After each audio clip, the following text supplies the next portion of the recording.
idzie. Tak, idzie.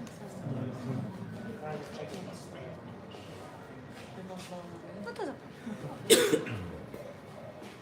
Zapraszam, Daniel.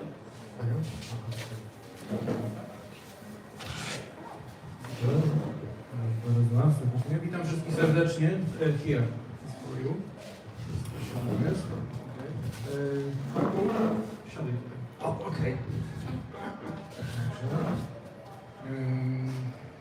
Witam wszystkich bardzo serdecznie na wyjątkowym evencie, którego gościem jest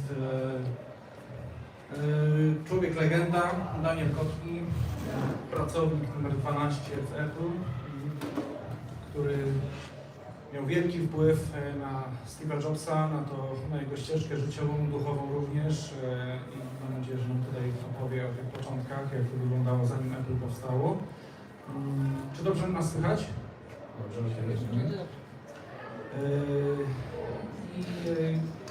Spotkanie poprowadzi Mark Friedman, nasz przyjaciel muzealny. Prowadzimy wspólnie, mam nadzieję.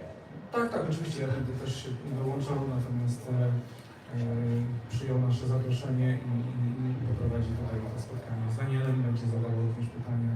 Po spotkaniu, po zakończeniu będą możliwe pytania oczywiście do naszego gościa, będzie można podejść z nim porozmawiać, zrobić sobie zdjęcie, mam nadzieję również. Także zaczynamy spotkanie. Daniel, nice to see you here. Hello. Hello. Glad to be here. Okay. Mark. Okay, so let's kick off. Okay. Little feedback here. Yeah, little feedback. Okay, great. Daniel, before we hop into your story in Apple, first you met Steve at college. The first couple weeks.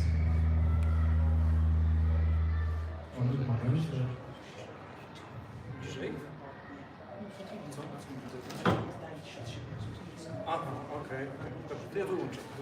It's that speaker right there. Yeah, you might be thinking of your speaker. I'm afraid. Okay. But at least we have a... Oh, there we go. Listen. Yeah. Oh no. Well.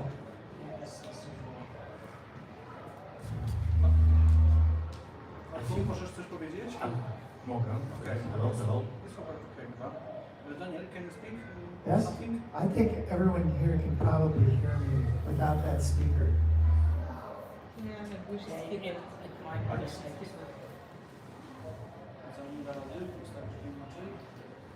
Nie wiemy, co to sprzęża. Jak przychodzą się nie leżały, to było Test. Jest okay. Może ty przyjdziesz troszeczkę mówić głośniej. It's okay for a while. Okay, always a small technical problem. Something. But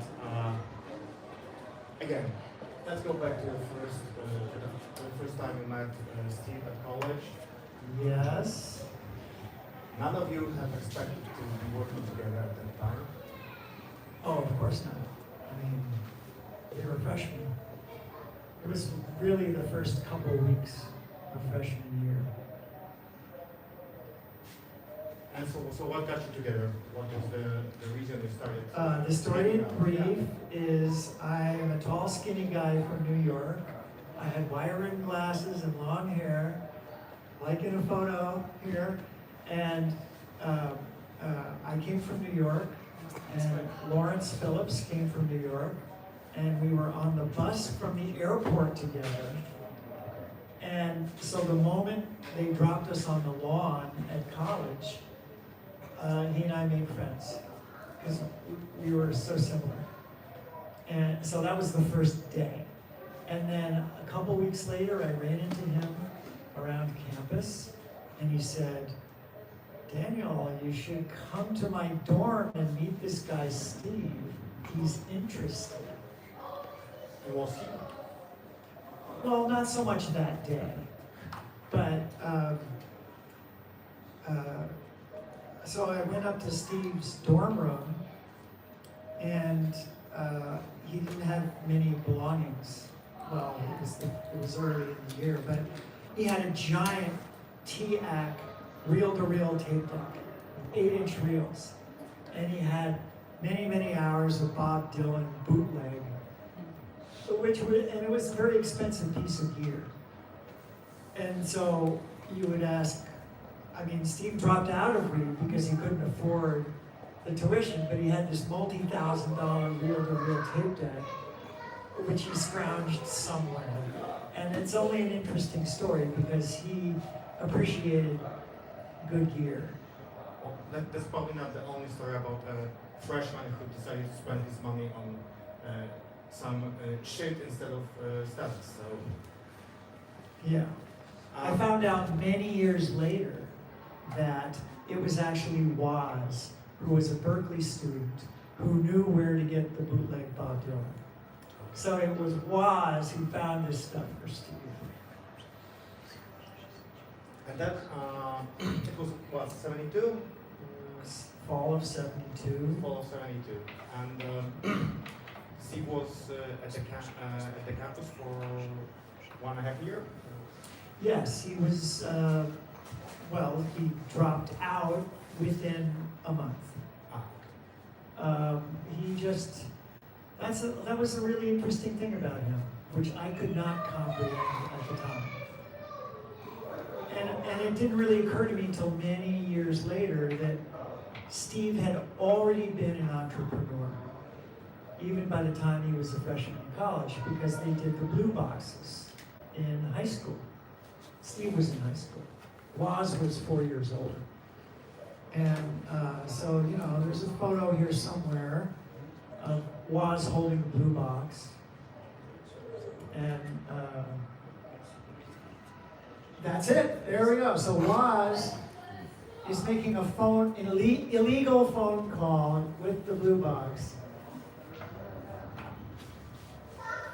Now, what is Steve Jobs holding there? It's hard to tell.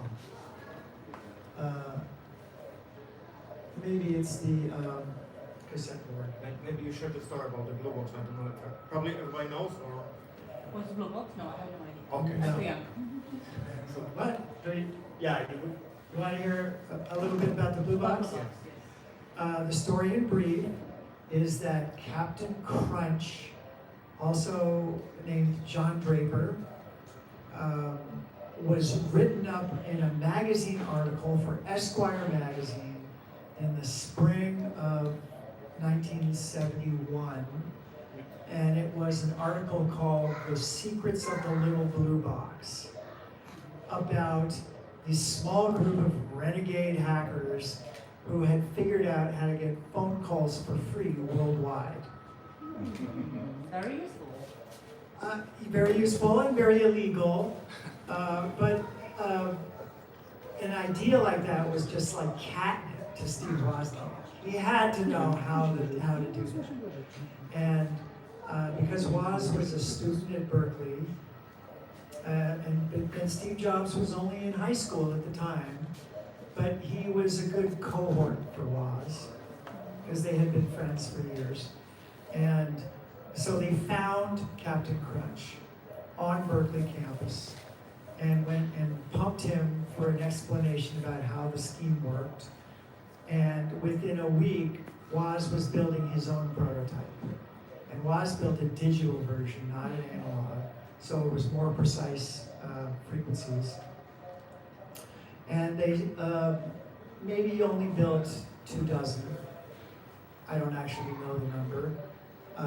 And that project was long over by the time I met Steve Jobs the next year. But the way the blue box worked is you would call an 800 number, a free call number that corporations used. Like corporations, they pay for 800 numbers. And because there's no billing on that number, what you do is you dial the number and then hang up, but you press the button and it puts 1400 hertz. I think that's the right frequency. It's the frequency of the Captain Crunch whistle that comes with the breakfast cereal. 1400 hertz. And what that does is disable the billing. And so that's how you could then dial a long distance number and call for free anywhere. Anyway, Steve Wozniak called even Pope. yes, I was in the there's- meeting, yes, like it famous, was a month ago, and famous story. He it was called the kind of Pope, story. he called Henry Kissinger. He was able to call around the world by going from one tandem office to the next. I didn't know any of this at the time. It took years for me to get this story. And it was illegal, and so they weren't really talking about it. It was a secret. Now, Anyway. now he can, right?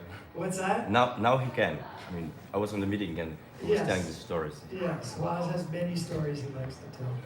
But anyway, I tell this story to illustrate the idea that Steve Jobs already knew he was wanting to be an entrepreneur, because he had already been in business with Woz. They were selling the blue boxes for several $100s, which was like over $1,000 now.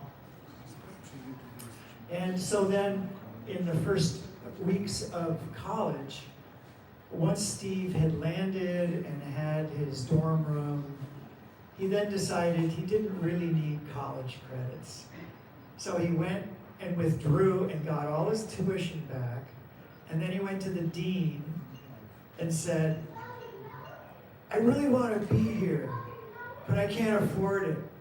Can I just stay and go to classes and not get college credit? And he charmed the dean, which is a wild thing. I would never have heard of anyone doing that. But it goes to show his personality. So anyway, that's the story about Steve dropping out in the first month. And then you had this famous trip to India. That was 2 years later. Okay, so After Blue Box. Blue Boxes was 1971. My friendship with Steve started in early 72. And within a few months, the next thing that happened was I found this book about the guru in India called Be Here Now. And it was such a fascinating book. I was carrying it around and showing it to people. And of all the friends that I was making, Steve Jobs was the most interested. He had a very inquiring mind, and that was why we became friends. And so after that book, I went around asking people, what should I read next? And most of the people had no idea. I was an avid reader, but I had never been exposed to spiritual literature. So I had no idea. And someone said, oh, Autobiography of a Yogi, get that one. And so Steve and I both read that. That's a very also compelling book to read. And then after that was Way of the White Clouds about Tibetan Buddhism, and after that was Ramakrishna and his disciples, and we were off and running. In museum we have original Esquire magazine. Wow, I never saw it. okay, and then when have you started making together the? It was Apple One that you started working together at Steve's garage, and whose garage was that? Woz built the Apple I prototype partly in his office at Hewlett-Packard after hours, and partly at home. And Woz was one of the engineers of the Hewlett-Packard 35, which was far and away the most advanced calculator ever made. Hewlett-Packard had a very, very successful product with that. It was expensive. It was $500 at the time, which is $2,500 now for a calculator. And so just the basic story is that the Altair came out in January of '75. That was, well, that's a few years later. I can summarize the timeline. So Steve and I became good friends during that whole first year. Once we started reading the books about India, we found out about the Hare Krishnas that would come on campus. And the Hare Krishnas were recruiting people to come to their Sunday night love feast. And Steve and I found we both really liked Indian food. I had never had Indian food in my life. I grew up in New York. There were Indian restaurants, but the food was free. And so Steve and I, not every single week, but very often, every other week maybe, we would hitchhike all the way across Portland to go to the Hare Krishna temple and chant Hare Krishna for 45 minutes, and then they would feed us. So our friendship developed over Hare Krishna free food. What about this photo? So that was the very first personal computer festival in Atlantic City in August of 1976. This was the first ever public demonstration of the Apple I. And the summer of 76 is I spent the whole summer sleeping on the couch in the living room of Steve's parents' house. They were very supportive, and I was building the Apple I's in the garage. Steve was usually on the phone in the kitchen, calling, making deals, doing sales pitches. And Woz was working full-time at Hewlett-Packard. And Woz would show up less than once a week. And at the time the Apple I was done, we were selling the Apple I. Woz was already working on the Apple II. Like by the time the Apple I logic board was made, Woz was like already done with that. He was building the Apple II with color graphics. This is very interesting photo. I never saw this one photo. in a wooden case. Do you know? I don't remember that wood case, but obviously there it is. Where is this case? I don't know, but what I do remember is that Steve and I went to visit the carpenter who had the koa wood. This looks like the koa wood that he was making cases out of. And I found out years later that was the older brother of Randy Wigington, who was a good friend of Woz. He was very young. He was still in high school. Chris Espinosa was still in high school, but all of them went to the Homebrew Computer Club. And I used to go with Steve Jobs. The three of us would all go together. I was an outsider, though. I didn't know anything about computers. I was just a helper. And how would you describe your role on Apple I? What was your responsibility during that time? The Apple I was wave soldered, which meant that when we got the boards, the sockets were all on it. But the main thing that had to be done is you had to plug all the chips in, so you had to not mess it up. There's 30 different chips, so you had to be careful. Each chip had to go in the socket. Each chip, that's a little bit. Each chip had to go in the right socket, and there were some jumpers that had to be wired. And I didn't have to figure anything out. I was just following. I had a model board, and I was assembling the board and testing it. And if it didn't work, I wasn't going to fix it. I would set it aside. Okay. So I probably built 30 or 40, maybe 50 of those boards. It wasn't that hard. And then I would load the BASIC, test the keyboard, and make sure that I could write a program and save it. And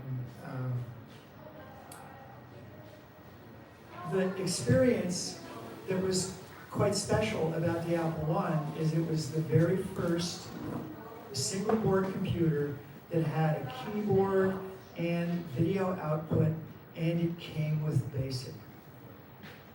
You could do all those things with the Altair, but in order to get something comparable on the altar, you're talking over $2,000.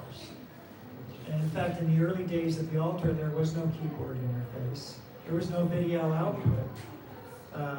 Of course, Microsoft, their first product was to write BASIC for the altar, which they sold for how much? $500, which was more than the cost of the computer. So Bill Gates was kind of a little overreaching right from the beginning. And how many at once you have manufactured together?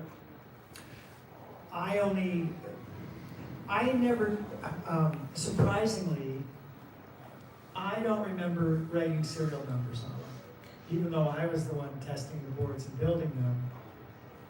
So I never knew how many had already been sold. The original purchase order that started Apple was a purchase order for 50 logic boards. And Paul Terrell, who gave them the order, thought he was getting fully assembled computers, which you can say what was included. Well, here's the keyboard, that was not included. Here's the power supply, that was not included. You had to really be a hobbyist. And Paul Terrell is still alive. I'm in touch with him. I have asked him a few times, Paul, were you like getting the keyboards and the power supply parts and selling those? And he's always like kind of evasive, so I never got the answer.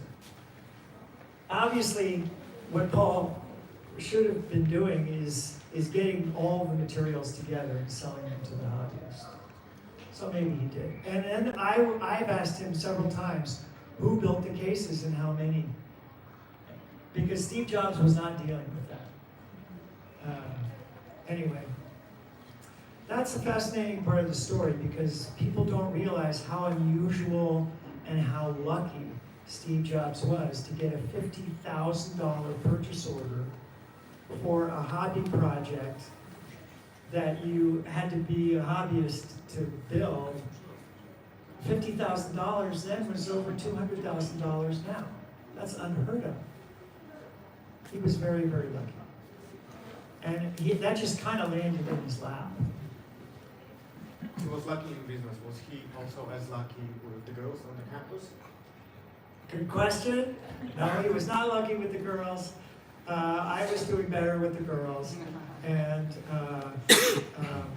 well, by the end of the first year, I had a really wonderful girlfriend. And we used to have Steve over for dinner quite often. My parents gave me money for the board plan, the meal plan, and but I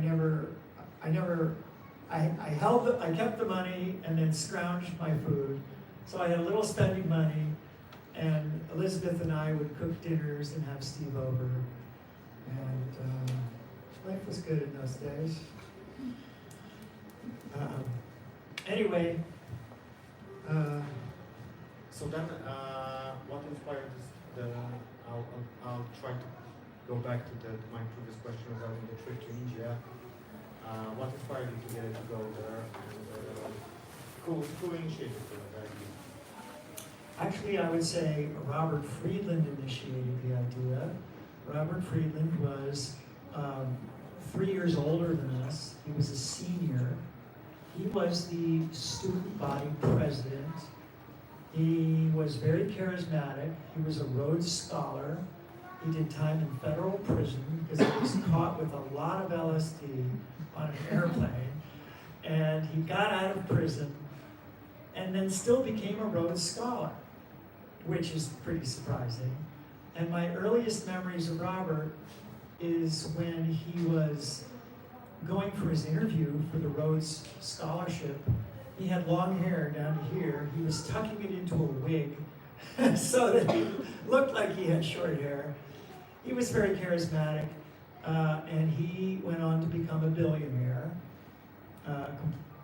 completely separate from Steve and I, but in the mining arena.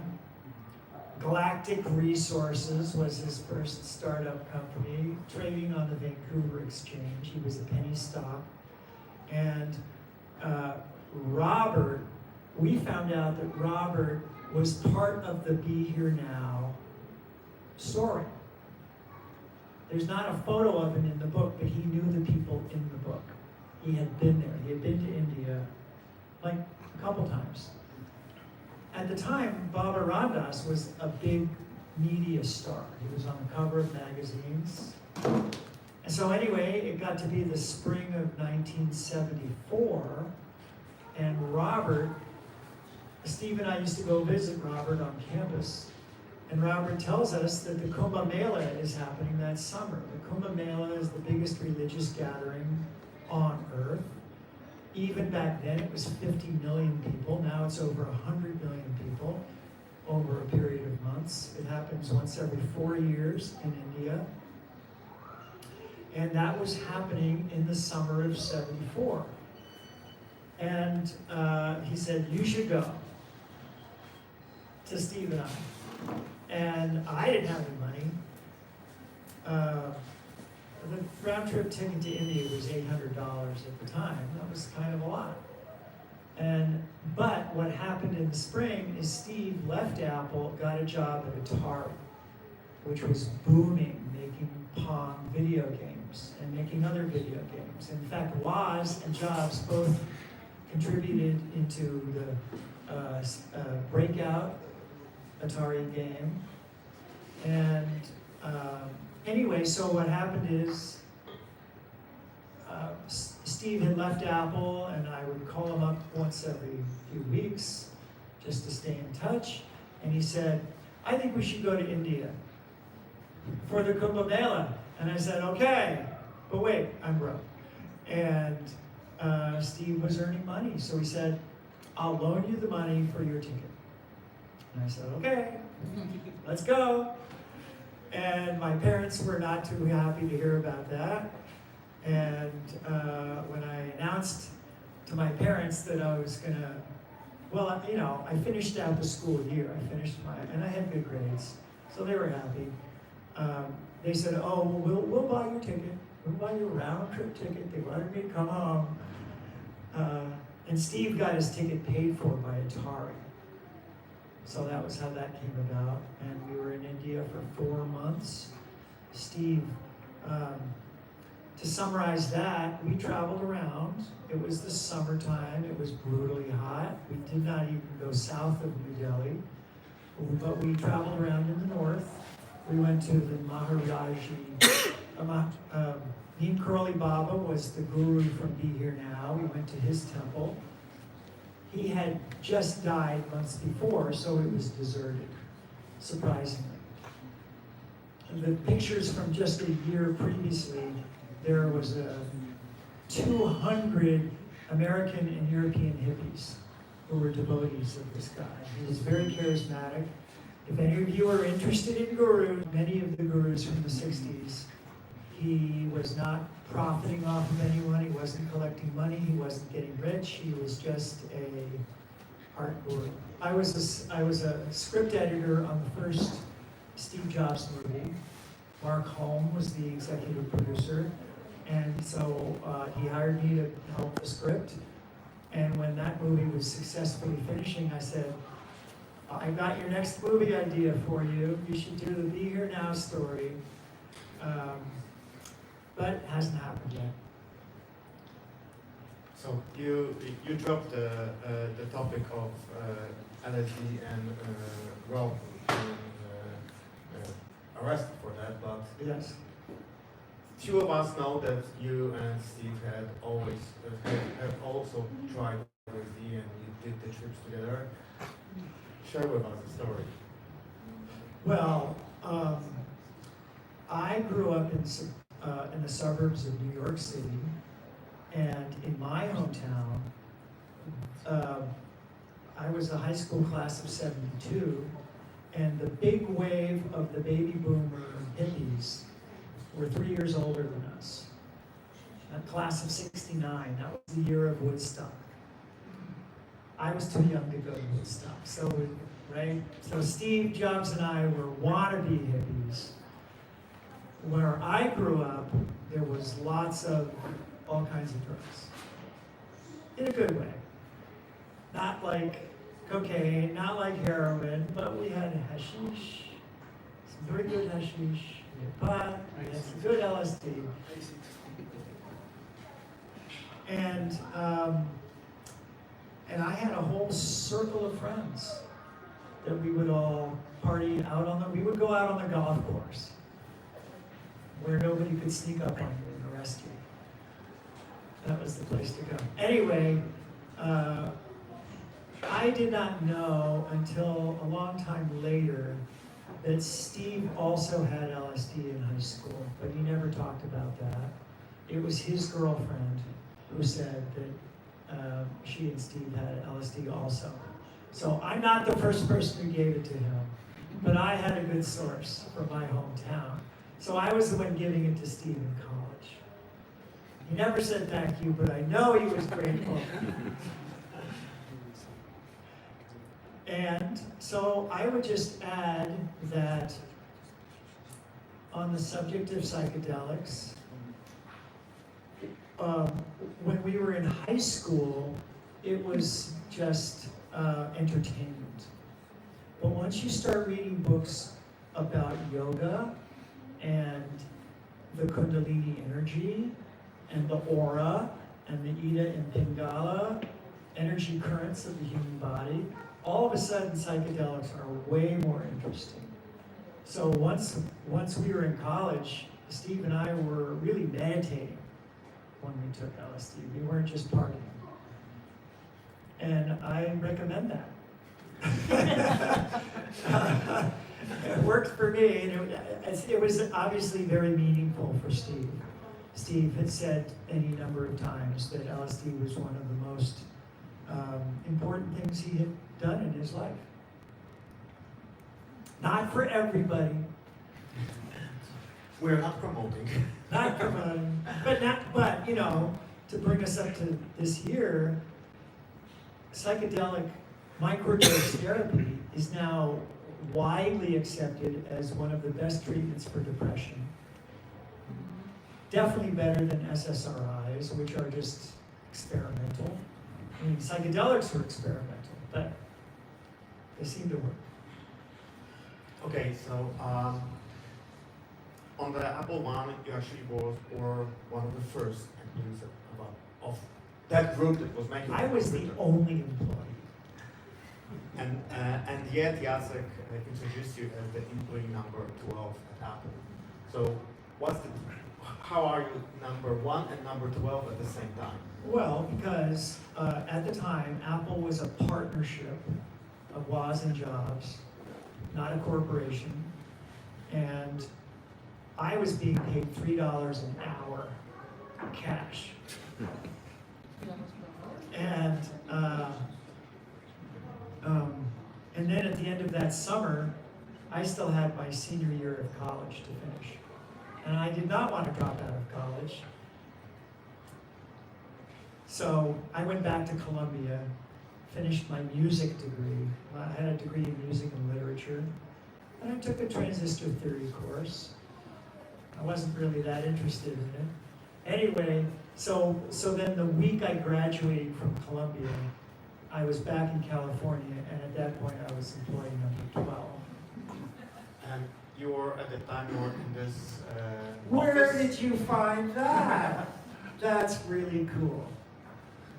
All right, so I was in the production room, and Jim Martindale, in fact, the whole production was Jim, Mark Johnson, Bob Martinengo. Oh, I see, there I am. There, that's about right. I worked next to Don Bruner. Elmer Baum did the power supplies. Rod Holt was the vice president of engineering.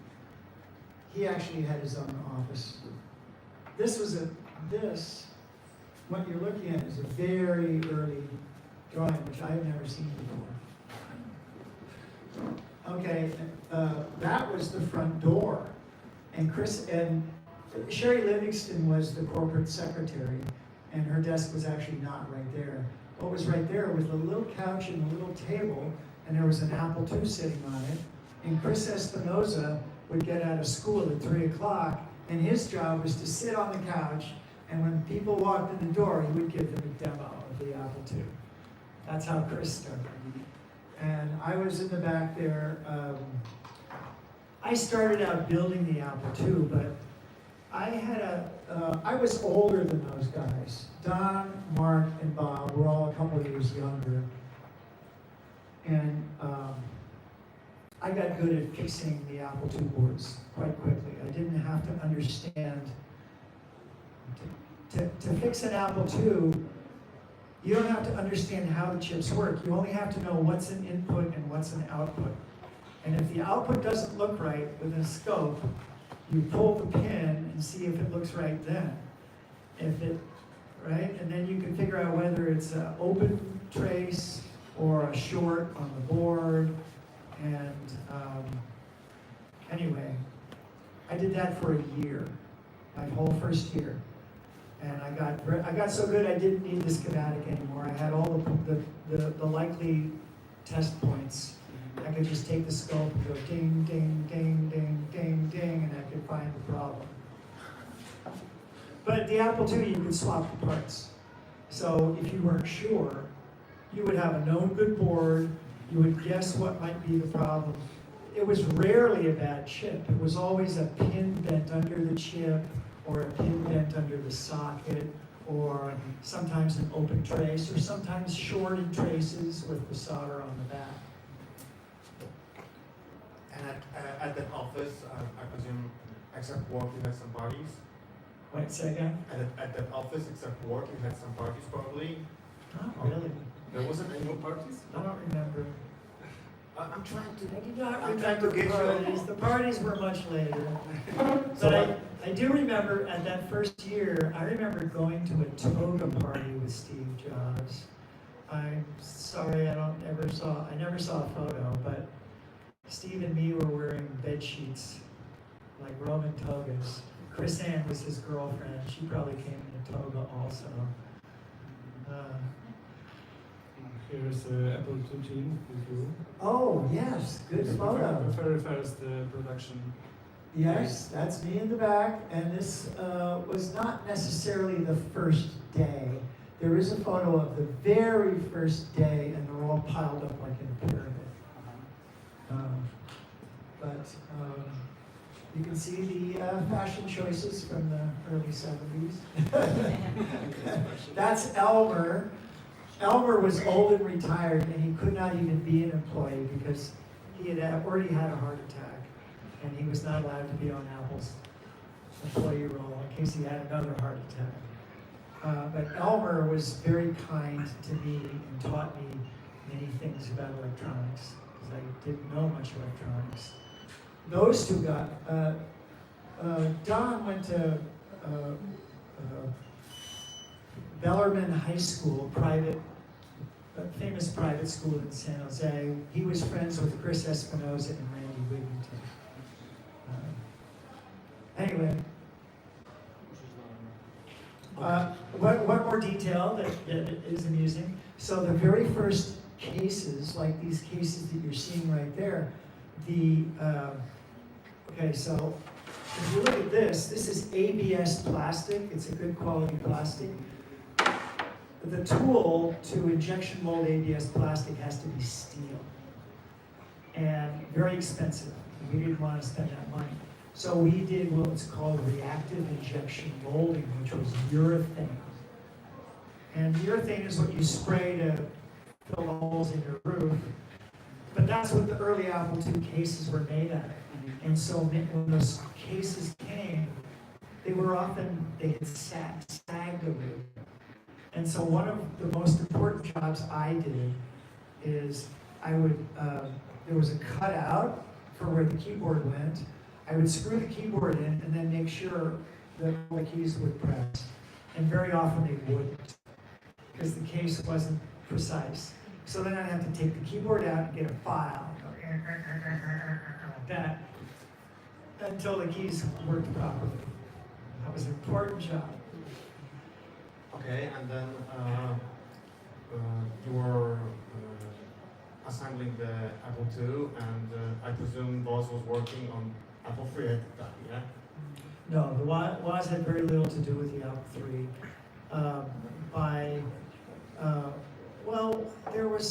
Woz had a lot to do.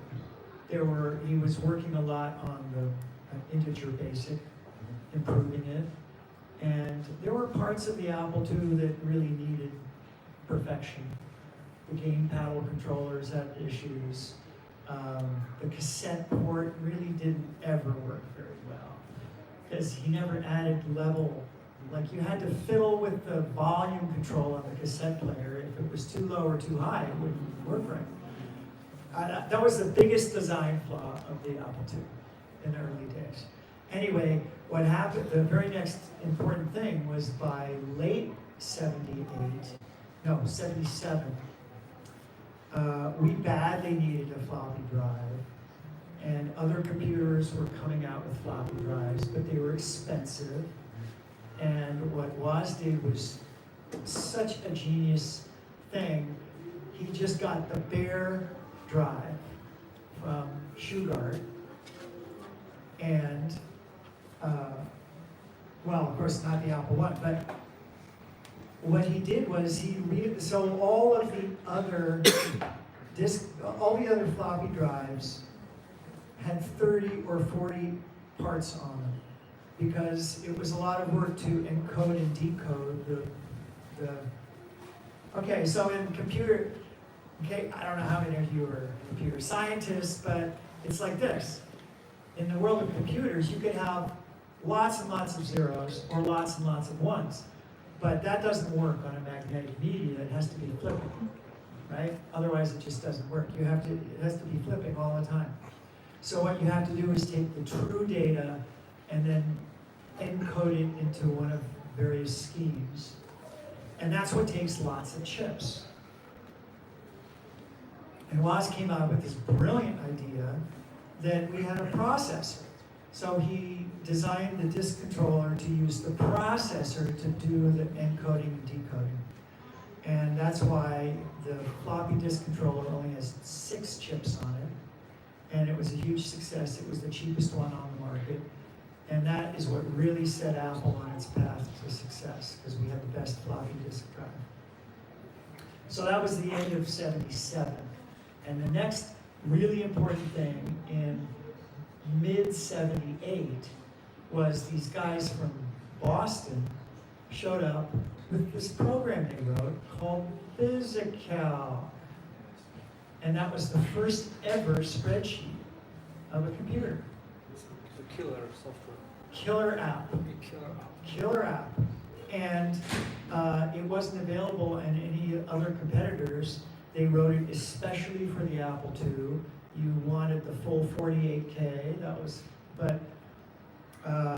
just the killer app. And with the combination of the floppy disk drive, there wasn't a very good word processor, 40 columns, uppercase only. But the spreadsheet was so useful for so many functions. That was when the Apple II really took off. Aside from the games, of course.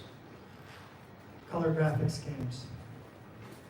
There's interesting physical commands for Apple II. Oh, wow, I never saw that one. Wow, look at all those commands. And this is from Creative Computer Products in San Diego. This was not Physical. I mean, it wasn't from whatever it was. Anyway, Bob Frankston, who was the co-author of Physical, he is still very active. I see him once every couple of years. He comes to conferences. Anyway, that was the super booster rocket of the Apple II. The floppy disk drive and Physical. And then, of course, the Apple II having 8 slots, other companies were making RAM expansion, parallel printer card, serial printer card, modem interface card, Alpha Centauri synthesizer card, and 80 column card also. So then you could actually do pretty good word processing on the Apple II and printed on a serial printer or a parallel printer. We had a parallel printer card. So, now we're coming up to 1979, and that's when the Apple III started. And the Apple III was conceptually very simple. It was just an Apple II with better graphics and all of the peripheral cards built in. So it was like a Cadillac with all the options. And we were all so excited about that. But it wasn't a graphical interface. And so about the same time, the Lisa project started because Apple had a lot of money and hired a whole bunch more engineers. And who named that project? Steve Jobs did. And who was it named after? His secret daughter named Lisa. And Steve was not smart in all ways of life, and he was a complete idiot about denying he was the father of this little girl. And it's highly ironic because he was traumatized at a young age when he learned he was adopted. And then, so why would he not be sensitive to the issues of a young child? It's sad. It's sad. The good news is Lisa had a difficult even she went to Harvard, and there was a point in time when Steve would not pay her tuition. Hell, was his problem, right? Hard to say. Andy Hertzfeld, who's famous co-author of the Mac operating system, Andy paid Lisa's tuition for Harvard. And Steve eventually paid him back. Yeah, shameful. Anyway, so my big falling out with Steve was 1982, when Time Magazine was going to put him on the cover, and they're like profiling his actual life to find out the scandals. And because he was denying that he had a child, well, who else did that? John Lennon denied he had a child. Poor Julian. Anyway, yeah, then the Time Magazine reporter called. We were all given permission to talk to the reporter. So I wasn't breaking the rules. And if Steve had told me that he was denying he was the father, I would have respected his wishes, but he never told me because he's an idiot. But then there's this story behind the story that because of you talking to the journalist and confirming that Lisa is Steve's daughter, Steve had never issued stocks for you. Yeah, well, actually, that was a completely separate issue, of which I told you my theory the other day. So the deal was that life is like this sometimes. So in the movie, if you see the first Steve Jobs movie, there's somebody who plays me in the movie. He doesn't really look like me, but he has long hair and he has a sad face because it was a sad time for me because Apple was going public and I had no stock options. And Pirates from Silicon Valley? No, this was later. This was the Steve Jobs movie. What was the movie? It was called Jobs. The one with Ashton Kutcher. And I was a scriptwriter consultant for that movie. And in that movie, there's a scene where I'm saying, Steve, could we have lunch? Could I talk to you? No, he was not going to talk to me. And I never knew why. And I was very hurt. And he and I were still living in the same house, but he was sleeping in his girlfriend's house. Anyway, I never knew how I had offended. We're talking 1979. Lisa was born in 79, but the incident with Lisa was not till 1982, 3 years later, okay? And so I never knew until 20 years later that Rod Holt is who I worked for. Rod Holt was the vice president of engineering and a super human being. He was my mentor. I found out from Rod's son-in-law that Rob had gone to Steve and said, you know, your buddy Dan doesn't have a stock option and we're going public. And Steve said, 0. And I never knew. And I never knew why, and I still don't know why for sure. I had some theories. Eric was asking me questions, so I told him my new theory, which was there was a point in time when Steve had brought home a girl from a conference from Chicago, and she stayed in our house for a week, and I don't know if she was even Steve's girlfriend, but the three of us spent some time together, going out to dinner and traveling around, and then she went back to Chicago, and Steve got a new girlfriend. And I wrote to her and visited her in Chicago on my way to New York. And we just had a friendly weekend. And then I never contacted her again. And I completely forgot about it. And then it took me about 40 years to have the thought, wait a minute, she is a woman who might have been trying to capture Steve's interest. She could easily have said something to him, how I had come to visit, and easily implied that I was moving in on his ex-girlfriend, which would not have been true, but I like that theory.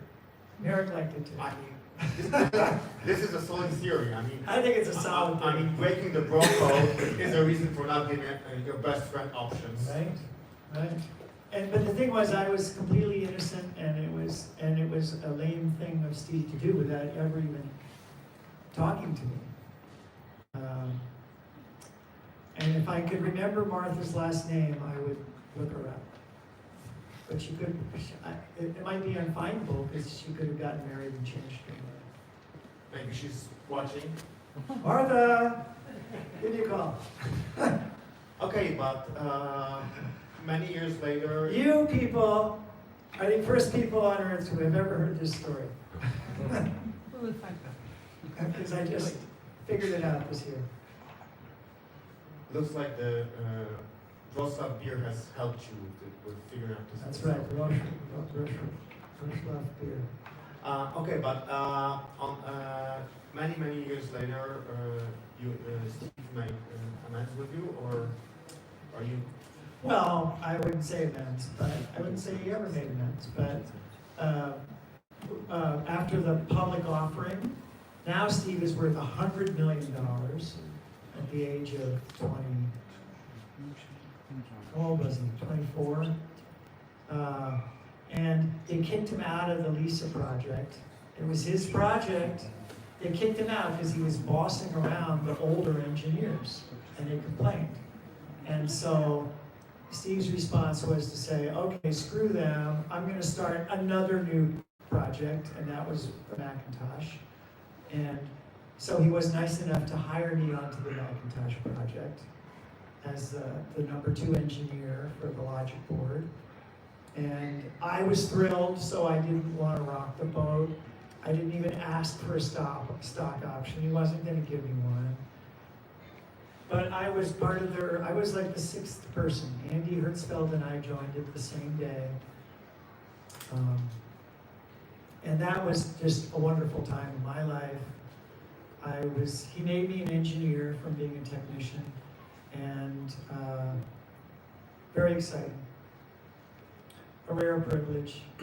The other thing I'll say about it is Steve was very fond of telling everyone that the Macintosh was $1 billion project because we were going to sell it for $1,000 and we were going to sell 1 million of them. And people no, it wasn't $1,000, it was $2,500. Okay. Do you remember the story about Mr. Macintosh? Seems like you had to. Well, his name was Falone, a famous designer. We were looking for a logo. Is it Falone? Yes. I never saw this photo, and that looks like the kind of work that he did. And that was the MacMan logo. So this was in about 1980. I think it actually started in 82. And the early circuit boards, oops, there we go. The early circuit boards actually had the MacMan logo printed on the board. And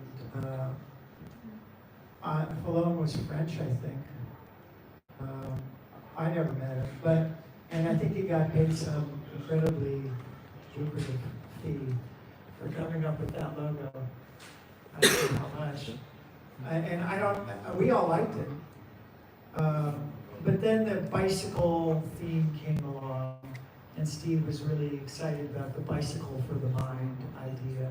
So then we had the kind of bicycle logo. And I think that's what we were using when we launched. Do you have this motherboard with Mr. Macintosha?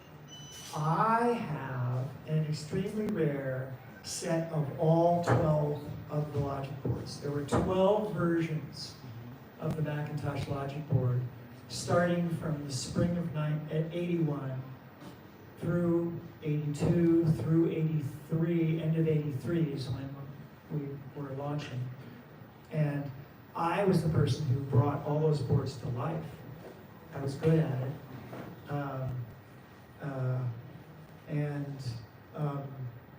I worked closely with Colette, the woman who did the PC layout, because she was not an electrical engineer. And that was really fun. I didn't get rich doing it, but it was a great job to have. And so, because I'm the one who brought all those boards up, I didn't throw them away. They were in boxes in my office. And I left Apple at the end of '84. There was no one to give them to. So I took them. I wasn't going to throw them away. And if Apple really wanted them back, I would have to give them back. But I don't think they're going to ask. Maybe one of them will end up here someday. Just.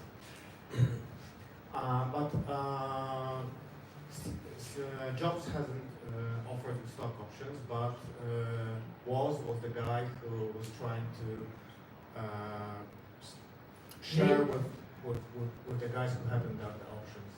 The way Woz would put it is, he was trying to make it right for everyone. What a human being. Very different from Steve Jobs. This gets to the theme of leadership and teams. And because those two, they worked well together. Woz was always wanting to do pranks. He was a troublemaker. And Jobs was a troublemaker too.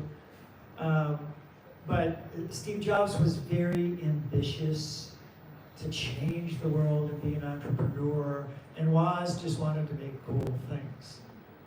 And so it was a complementary set of skills. And actually, between the two of them, Apple might not have really succeeded, but Mike Markkula came along. Mike Markkula was already a retired co-founder of Intel at the age of 30. And the fact that he quit Intel at the age of 30 is kind of surprising if you think about it.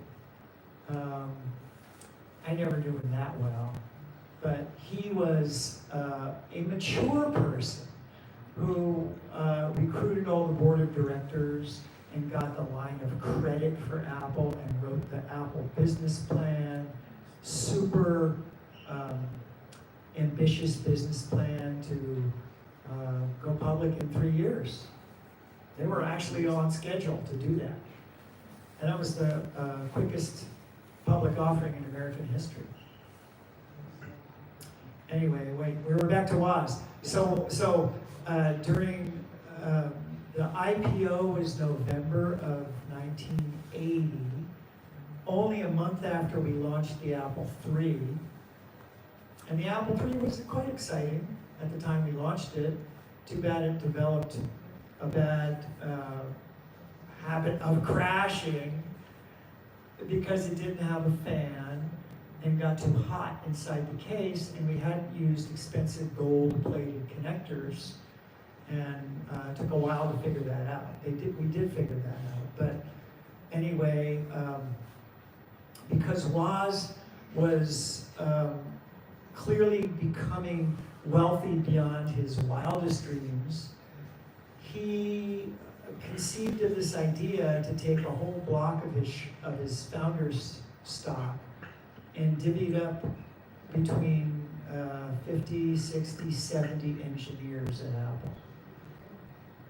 Too bad I wasn't an engineer. I was a technician. And Steve Jobs was not going to help me out. Steve Jobs wouldn't even talk to me. And I was not on the engineering staff. And it was just, Woz was just like, he was doing this for the engineers. So at the time Apple went public, I was feeling sorry for myself. So that was 1980. But then the Mac project started, and it's like, okay, I didn't get stock, but I got a great job. I did that for 3 years. And then I took a leave of absence from Apple to get my backpack and travel around Europe, which I highly recommend to you young people. It's a good experience. And I didn't go to Poland, but I traveled all around Germany and Italy and France, England. And so then in 1985, I get a letter from Woz's father that Steve has decided to give me and some of the other early employees who got no stock, like Chris Espinoza, Randy Wigington, Cliff Houston, Bill Houston, and Bill Fernandez. There were 6 of us. So Woz gave us all about a year's worth of salary. Not a huge amount. But it was something. Okay, I think it's about time for our guests to ask questions to Daniel. So please. Yeah, I have a question to you. I wanted to know the spiritual aspect and experimenting with the LSD and other stuff. How significant was that in the design and the whole creativity of the totally new technology? Was it very strong? No, I would say not, because it was Steve Wozniak who was doing all the designing. And I don't think Steve Woz ever even smoked pot, much less psychedelics. You know why? He was a rare human being, and his quote, which you'll find in some interview where I read it somewhere, is, "In those years, it was just magic coming out of my head." That's what he said. And he knew he had just, it was the moment in time, and he had the right skills to be doing an important thing, and he didn't want to mess with it. He was on a roll, and he knew it. So anyway, but back to design. Now, I would say that in Steve's later life, especially once he came back to Apple, he had matured more. And I think his early meditation experiences and his early psychedelic experiences definitely contributed to his confidence in moving forward with creativity, because psychedelics will do that for you. And meditation, Steve was a Zen aficionado, not Namaskar, not Surya Namaskar, Steve, but I should add that on that theme, Steve and I were interested in Maharishi Mahesh Yogi, Muktananda, Swami Satchidananda, Yogi Bhajan, you could name another half a dozen gurus from that era. And Rajneesh, oh my God. We were not fans of Rajneesh. But Neem Karoli turned out to be the best of all of them. So he's the one to look up. Anyway, I think the fact that we were widely inquiring, actually a major influence of Steve was, well, he especially liked Chogyam Trungpa, Tibetan Buddhism. He liked Zen mind, beginner's mind. That was Suzuki Roshi. Steve really gravitated to Zen. And as Bill Fernandez has said in his interviews, Bill was the first person who introduced Woz and Jobs in high school. And Bill had a Japanese heritage, and so they had Shingon Japanese art prints in the Fernandez home. And Steve gravitated towards those very early on. And I think that helped steer him towards Zen. And Zen has a very clean, clear aesthetic. Simplicity of the ultimate sophistication, that's a Zen kind of idea. I don't know where that particular phrase came from. I doubt Steve made it up. But, you know, Steve really leveraged a lot off of Zen, not so much the other spiritual stuff.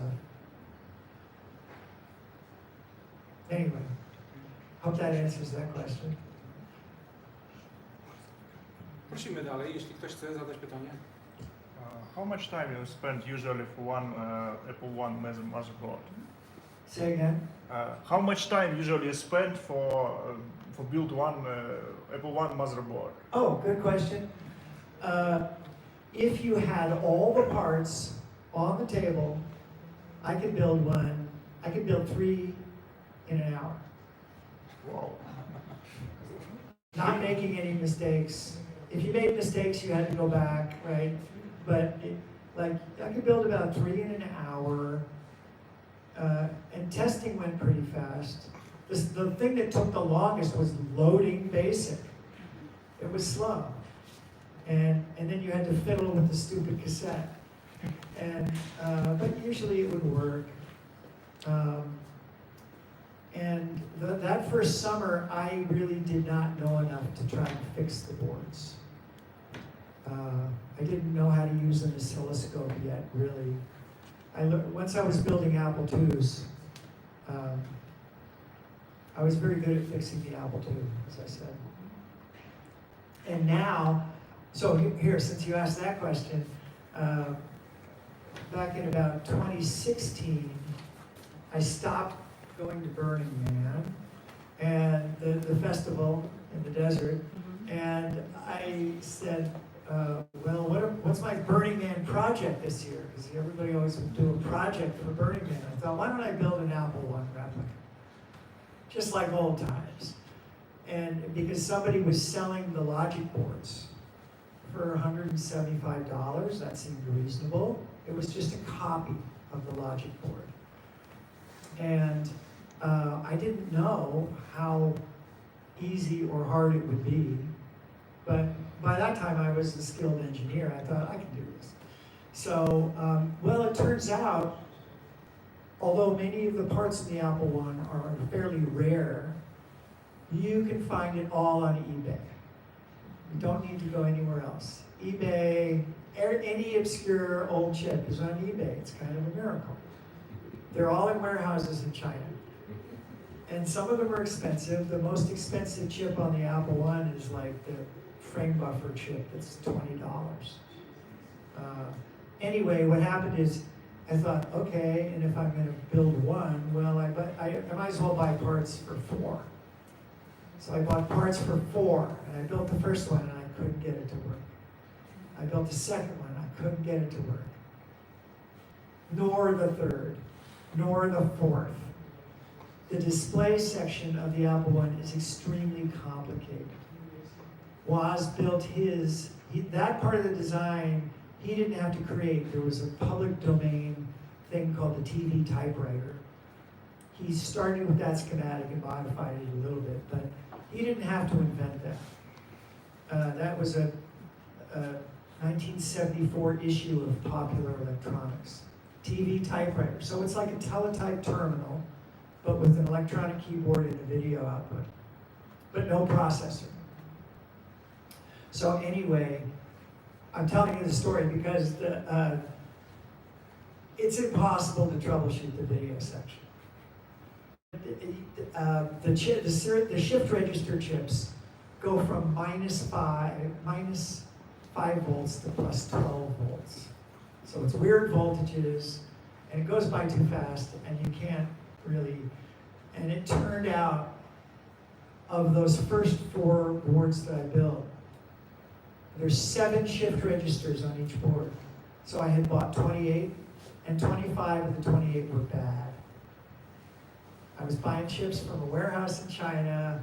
Most of them were bad. That's why none of the 4 boards worked. And finally, the 5th one worked, and then I was off and running. So I haven't sold any yet, but I'm gonna.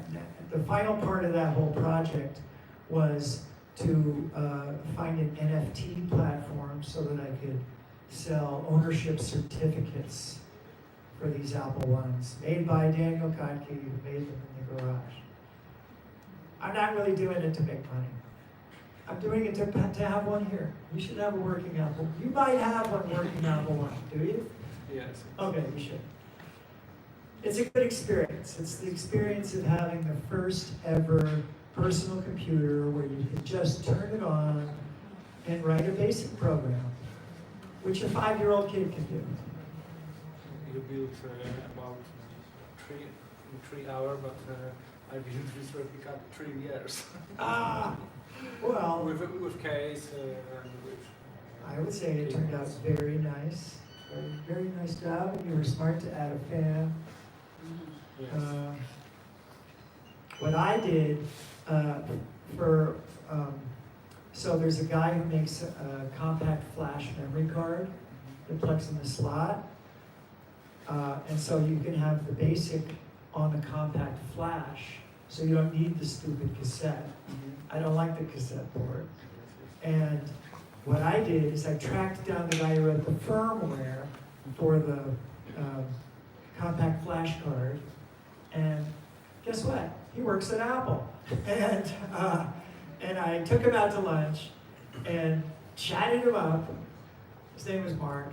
I said, Mark, please, can you rewrite the firmware so that when it powers up for the first time, it will auto-load BASIC. You don't have to type anything. It will auto-load the BASIC, and then it will go back out to the card and look for a hello program and load that and run it. So you can turn, then it's like a modern computer. You can turn it on, and it will just auto-boot, and you can have a demo program. Yes. This is the Apple One software jukebox from Italy. I don't know this, but that looks like what you have. Here's a Wi-Fi card. Oh, yeah. And in 2019, I did a similar thing. I put a Wi-Fi card on the bus of the Apple One, and I did it with If This Then That, which is an applet service, so that then you could type 9000R, and it would wake up the Wi-Fi, and the Wi-Fi had to have a preloaded password. Then it would go out to the cloud and get a little program and bring it in and run it, and then it would send me a text message to my phone. So it looks like the Apple One is sending a text message. That was very popular. Mamy jeszcze jakieś pytania do naszego gościa? Proszę. When you started with Apple One, did you have a feeling that it would be that success? Not me, no. Did you How talk did- about it with the staff or with the team? I was too naive about the whole industry. I didn't really know much about the Altair. I didn't have the passion for electronics because I didn't realize how exciting a time it was. I didn't really realize that the microprocessor was only 1 or 2 years old. And in fact, an important part of the story of the Apple is that the Altair, the 8080 processor from Intel, that was almost $400. That was incredibly expensive. And yet the Altair kit was still under $500 because Ed Roberts, the founder of Altair, had a super good deal on the Intel. I don't know how he got that deal, but it was cheap by comparison. But it was never going to become a wild success because the microprocessor was too expensive. The 6502 came out at $20 because MOS technology went from PMOS to NMOS, and the yields went way up. I didn't know this till many years later, but the 80-80, the yields were only 20%. That's why it was so expensive. Like 1 out of 5 worked really bad. And the 6502, the yields jumped up to 80%, 4 out of 5. So you asked about success. Well, when the Apple II came out with the cool plastic case and the color graphics, we knew it would be somewhat successful. And then when we got the color Apple logo, it's like, okay, looking good. But then it wasn't until the floppy drive and VisiCalc that we really knew we had something very lucrative. And Apple's sales revenues was just going up every year. Mamy jeszcze jakieś pytania? Okay. Okay. Dziękuję bardzo. Thank you, Daniel, for being here and for sharing the stories. My pleasure.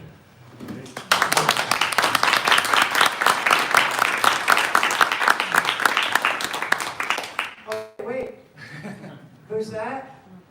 Ron Wayne. Ron Wayne was the 3rd founding partner of Apple. I was an hourly employee. Ron was going to get 10% of Apple. 10%. He designed the logo. He wrote the partnership contract. He wrote the owner's manual. He created the part number system for all the parts. He did the design drawings for the case that looked like this. But he was 20 years older than Jobs and Ross, and he had a mortgage. And Steve Jobs went and borrowed $50,000 on credit to build the chips for the batch of Apple I's. And Ron thought, I'm going to lose my house. So instead of holding on to his 10% share of Apple, for all the work he did, I think they paid him $1,000. I'm not sure the exact amount. But anyway, I'm still in touch with Ron. He lives in Nevada, and he's in good health. He's 86. And a pretty happy guy. Not unlike Woz. He doesn't feel like he made a huge blunder in his life. He's a pretty happy guy. He was always into precious metals, and he taught Steve Jobs into investing in gold very early on. And when I shared a house with Steve, I didn't know he had a big stash of gold coins hidden in his closet. And then when this gold disappeared, and he came and asked me, what do I know? I had no idea. And then I always wondered, well, did he suspect me of stealing his gold? Possibly. Is that possibly why I didn't get a stock? Martha first, right? second. But I'm going with Martha. Anyway, that's Ron.